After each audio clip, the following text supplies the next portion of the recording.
Hi everyone, welcome back to my channel আড্ডা with নির্মল। আমার সাথে আমার আর আড্ডায় তোমাদের সবাইকে স্বাগত। সো আজকে বেসিক্যালি আমি তোমাদের সাথে আমার এই ট্রান্সপ্লান্ট অপারেশনটা করাতে কত টাকা খরচা হয়েছে সেই সংক্রান্ত সমস্ত ইনফরমেশন তোমাদের সাথে শেয়ার করবো, এবং এটা নিয়ে অনেক রিকোয়েস্ট আসছিলো, তাই ভাবলাম এই ভিডিওটা তোমাদের সাথে শেয়ার করি।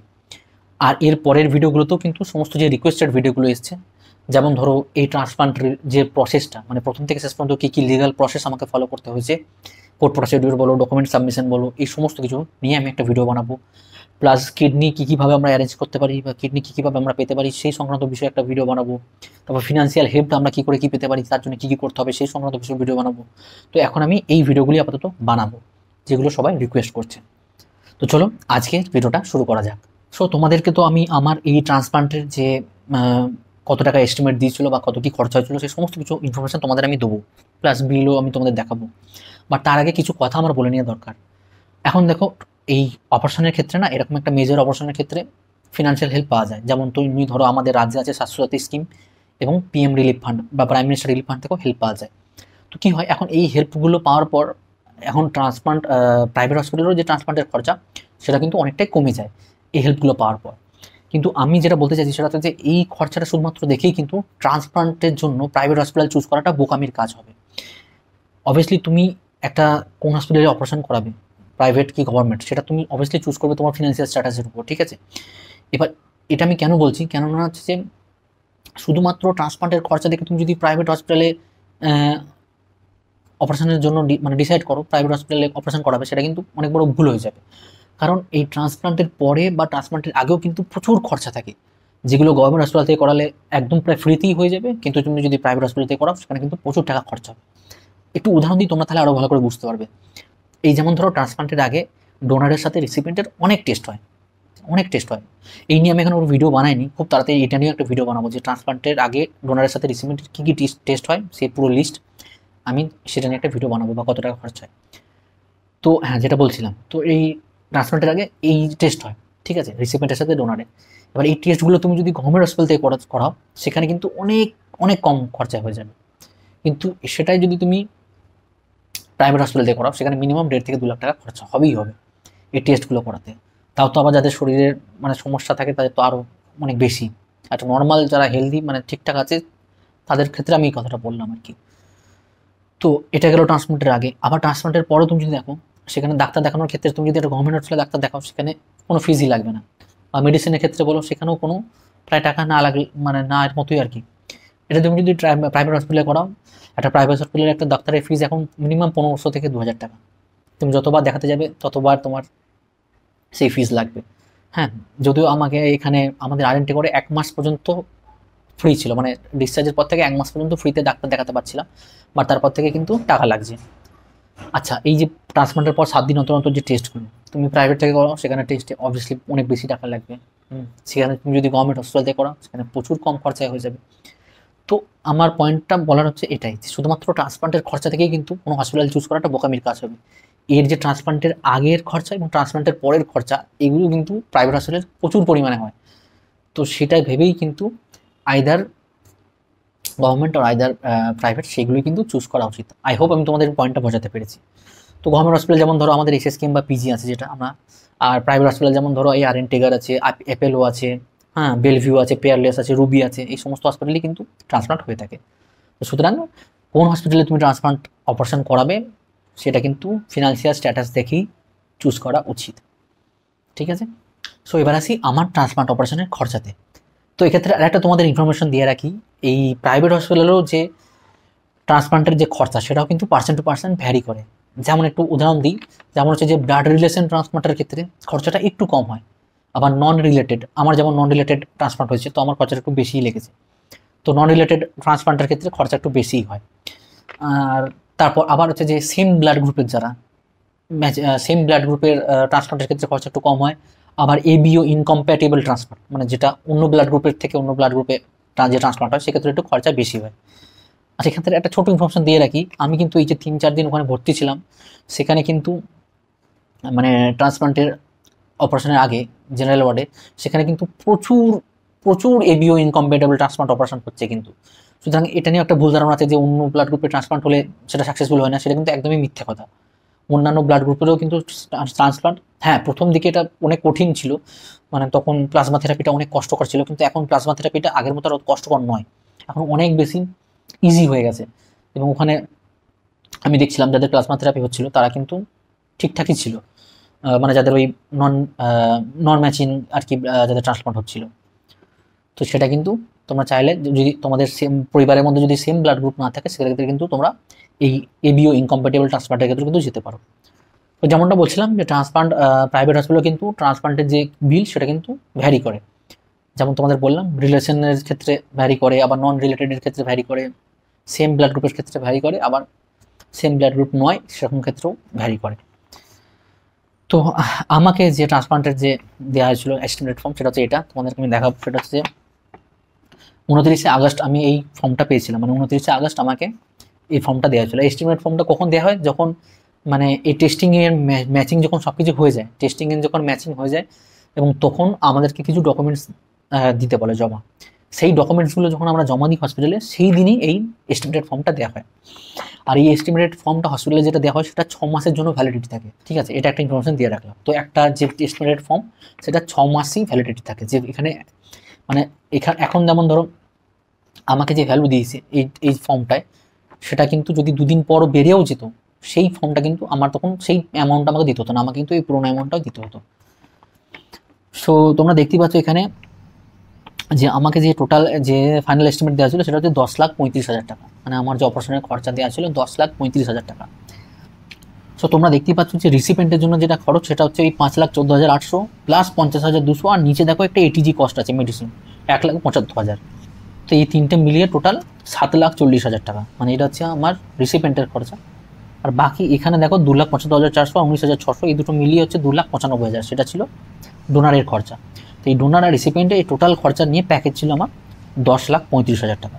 তো এখানে একটা ইনফরমেশন দিয়ে রাখি, এটা কিন্তু মানে 10 রাত মানে এই ভর্তির মানে এই যে প্যাকেজটা সেটা হচ্ছে মোটামুটি অপারেশনের পর থেকে 10 দিনের জন্য এটা প্যাকেজটা, মানে 10 দিন হয়ে যাওয়ার পর কিন্তু 11 দিন বা 12 দিন থেকে আরও যদি এক্সট্রা দিন থাকে তার জন্য আবার সেটার জন্য আলাদা করে পে করতে হতো, ঠিক আছে।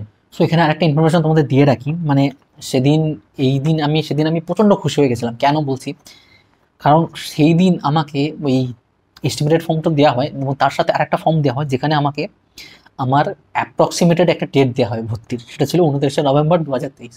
যদিও সেই ডেটে আমার অপারেশনটা হয়নি, তোমরা জানো আমার অপারেশন হচ্ছে পরের বছর 2024-এর ফেব্রুয়ারিতে, কারণ আমার এই স্বাস্থ্য দপ্তর থেকে পারমিশনের নামটা বেরোতে একটু টাইম লেগেছিল। কেন লেগেছিল সেটা আমি পরে বলবো তোমাদের, মানে যেদিন আমি প্রসেসটা পুরো বলবো সেদিন আমি বলবো।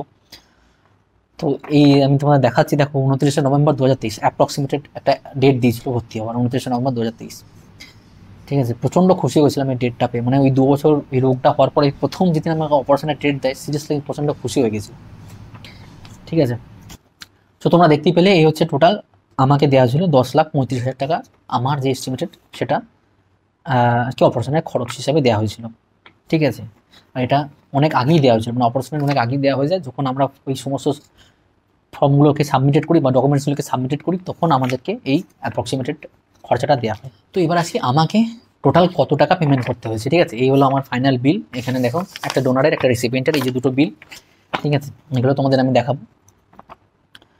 তো এবার বলি এই 10,35,000-এর মধ্যে আমাকে কত টাকা পেমেন্ট করতে হচ্ছে। তার আগে একটা বলি যে আমি কোথা থেকে ফিনান্সিয়াল হেল্প পেয়েছি।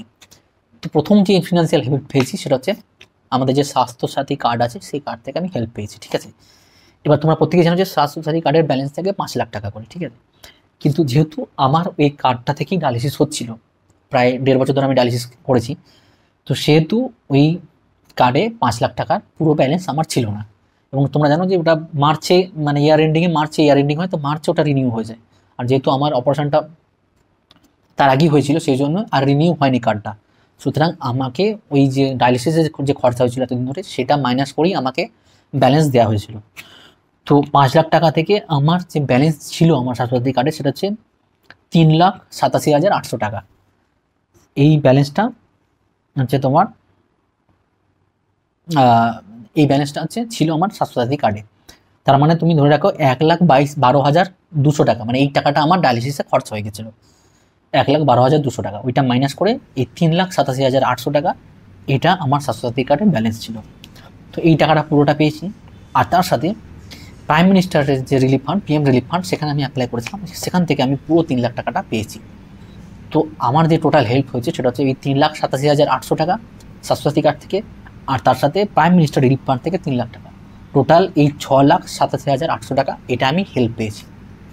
তোমাদের আশা করি বোঝাতে পারলাম। এই টাকাটা আমার পুরোটা হচ্ছে যে ফান্ড থেকে আমি পেয়েছি। সো এবার আসি আমার বিলে। তো আমার এখানে বিল তোমরা দেখো, তোমাদেরকে দেখতে পাবে যেখানে হসপিটালে আমার যে মানে রিসিপিয়েন্টের যে বিল করেছিল সেটা হচ্ছে 7,76,403 টাকা। এর মধ্যে থেকে হসপিটাল যে ডিসকাউন্ট দিয়েছে 51,424 টাকা দিয়ে, সেই ডিসকাউন্ট দিয়ে টোটাল বিল হয় 7,24,979 টাকা। এটা হচ্ছে আমার হসপিটালে আমার যে বিল হয়। তার মধ্যে থেকে তোমরা দেখো স্পন্সর পে বিল, অর্থাৎ ওই যে বললাম আমি যেখান থেকে হেল্প পেয়েছি সেখান থেকে হচ্ছে এই 6,27,800 টাকা মাইনাস হয়েছে এবং সেটা থেকে মাইনাস দিয়ে হয়েছে 37,180 টাকা। ঠিক আছে, তো আমাকে আমার অপারেশনের জন্য পে করতে হয়েছে 37,180 টাকা। এবং তোমাদের বলে রাখি, এটা আমার ওই স্বাস্থ্যসাথী কার্ডের ব্যালেন্স ছিল না বলে আমাকে এটা পে করতে হয়েছে। আজকে যদি আমার ওই স্বাস্থ্যসাথী কার্ডটা ফুল ব্যালেন্স থাকতো তাহলে কিন্তু আমাকে এইটা পে করতে হতো না, তখন কিন্তু এই টাকাটা ম্যানেজ হয়ে যেত। সুতরাং এক্ষেত্রে যদি দেখো, তুমি যদি স্বাস্থ্যসাথী কার্ডে তোমার ব্যালেন্স থাকে, ঠিক আছে, আর তার ফুল ব্যালেন্স থাকে, আর তোমার যদি পিএম রিলিফ ফান্ডের টাকাটাও তুমি যদি পেয়ে যাও টোটাল, তাহলে কিন্তু সেক্ষেত্রে রিসিপিয়েন্টের যে খরচা সেই খরচাটা কিন্তু পুরোটা কোনোটাই লাগবে না, সেটা কিন্তু সম্পূর্ণ ফ্রিতে অপারেশনটা হয়ে যাবে। ঠিক আছে, আশা করি তোমাদের বোঝাতে পেরেছি। সো এবার আসি ডোনারের টোটাল খরচা কত লেগেছে। ঠিক আছে, ডোনারের বিলটা তোমাদের দেখাচ্ছি। সো ডোনারের যে অপারেশনের জন্য তোমরা দেখো এখানে টোটাল বিল করেছে এখানে 4,17,560 টাকা, সেখান থেকে হসপিটালে ডিসকাউন্ট দিয়েছে 1,82,560 টাকা। তো টোটাল যেটা ছিল রাউন্ড অফ 2,95,000 টাকা, যেটা আমি তোমাদের আগেও দেখিয়েছি যে ডোনারের জন্য 2,95,000 টাকা। এবার এই ক্ষেত্রে বলি যে 2,95,000 টাকা যে ডোনারের টাকাটা, সেক্ষেত্রে কিন্তু এই আর.এন. টেগোর হসপিটালে, আমি বাকি হসপিটালের কথা বলতে পারবো না, এখানে এটা কিন্তু এই টাকাটা কোনো রকম কোনো ছাড় দেয় না। মানে ডোনারের জন্য যে অপারেশন হয় সেই অপারেশন টাকাটা কোনো রকম কোনো ছাড় হয় না, এখানে এই টাকাটা পুরোটাই পেমেন্ট করতে হয়। সুতরাং আমাদেরকেও এই 2,95,000 টাকাটা পুরোটাই পেমেন্ট করতে হয়েছে। আর একটা কথা বলে রাখি, এখানে কিন্তু এই 2,95,000 টাকা পেমেন্ট করলেও এখান থেকে কিন্তু বেশ কিছু টাকা রিটার্নও হয় অপারেশনের পর। যদিও আমাদের ক্ষেত্রে রিটার্ন হয়নি, কিন্তু আমি যাদের সাথে আমার পরিচয় হয়েছে তাদের ক্ষেত্রে কিন্তু রিটার্ন হয়েছে, এবং সেটা আমাদেরকেও বলে দিয়েছিল যে পরে যদি রিটার্ন হয় সেটা রিটার্ন হতে পারে। প্রায় কারোর 30,000 টাকা, কারোর 40,000 টাকা, কারোর 20,000 টাকা, কারোর 15,000 টাকা রিটার্ন কিন্তু হয়। সেটা ডিপেন্ড করে এই অপারেশনটা কেমন হয়েছে না হয়েছে বা অপারেশনটা কী কী লেগেছে তার উপরে ডিপেন্ড করে। আমাদের কিন্তু ডিসকাউন্ট হয়নি, কিন্তু হ্যাঁ আমার যে একজন পরিচিত আছে তার কিন্তু ডিসকাউন্ট হয়েছে, তার 30 না 35,000 টাকার মতো ডিসকাউন্ট হয়েছে, এবং সেটা কিন্তু তোমাদের হসপিটালই বলে দিয়েছিল আমাদেরকে আগে থেকে। সো এই হলো ডোনারের খরচা। আর একটা যেটা বললাম, যেটা ইনফরমেশন, ডোনারের জন্য কোনো রকম ছাড় কিন্তু এখানে দেয় না, ডোনারের টাকাটা পুরোটাই পেমেন্ট করতে হয়। সেই হিসেবে আমাদেরকেও কিন্তু ডোনারের টাকাটা পুরো পেমেন্ট করতে হয়েছে 2,95,000 টাকা, ডোনারের যে অপারেশনের খরচাটা। ঠিক আছে, তো সুতরাং তাহলে এবার টোটাল আমি যে খরচা হচ্ছে আমাদের অপারেশনের মধ্যে, এই যে 10,35,000 টাকাটা এস্টিমেট দিয়েছিল, সেটা হচ্ছে কি না, টোটাল এই তোমার ডোনারে 2,95,000 টাকা, আর আমার ক্ষেত্রে যেটা বললাম ওই 37,180 টাকা। তো এই দুটো মিলিয়ে টোটাল 3,32,180 টাকা। তো এই 10,35,000 টাকা যে এস্টিমেট দিয়েছিল তার মধ্যে আমাকে হসপিটালে আমার খরচার জন্য পেমেন্ট করতে হচ্ছে 3,32,180 টাকা। সো এই ছিল আমার অপারেশনের খরচা। আই হোপ তোমাদের আমি বোঝাতে পেরেছি। ঠিক আছে, আর এই যে হেল্পগুলো কিন্তু সেটা যে কোনো প্রাইভেট হসপিটালেই পাওয়া যেতে পারে, পিএম রিলিফ ফান্ড বা বলো স্বাস্থ্যসাথী বলো। আর এই পিএম রিলিফ ফান্ডে কীভাবে কী অ্যাপ্লাই করতে হয় বা স্বাস্থ্যসাথী কীভাবে কী অ্যাপ্লাই করতে হয় সেগুলো আমি কিন্তু নেক্সট ভিডিওতে তোমাদের ডিটেলসে বলবো, যাতে করে তোমরাও এই টাকাটার জন্য অ্যাপ্লাই করতে পারো বা এই হেল্পটা তোমরা পেতে পারো। ঠিক আছে, আর একটা যেটা বললাম যে এই যে 3,32,180, মানে এই 10 লাখ থেকে 3 লাখ টাকা শুনে খুব কমই মনে হচ্ছে যে হ্যাঁ প্রাইভেট হসপিটালই তাহলে করাই অপারেশনটা, কিন্তু এই যেটা বললাম তোমাদের একটু আগে, অপারেশন করানোর আগে কিন্তু প্লিজ অপারেশনের পূর্ববর্তী এবং পরবর্তী খরচটা ভেবে চিনতে তবেই কিন্তু হসপিটাল চুজ করো। প্রি ট্রান্সপ্লান্ট এবং পোস্ট ট্রান্সপ্লান্ট খরচা কিন্তু প্রাইভেট হসপিটালে অনেক বেশি, সেক্ষেত্রে গভর্নমেন্ট হসপিটালে খরচা নেই বললেই চলে। তাই কোন হসপিটালে অপারেশন করাবে সেটা কিন্তু সম্পূর্ণ ডিপেন্ড করছে তোমার ফিনান্সিয়াল স্ট্যাটাসের উপর।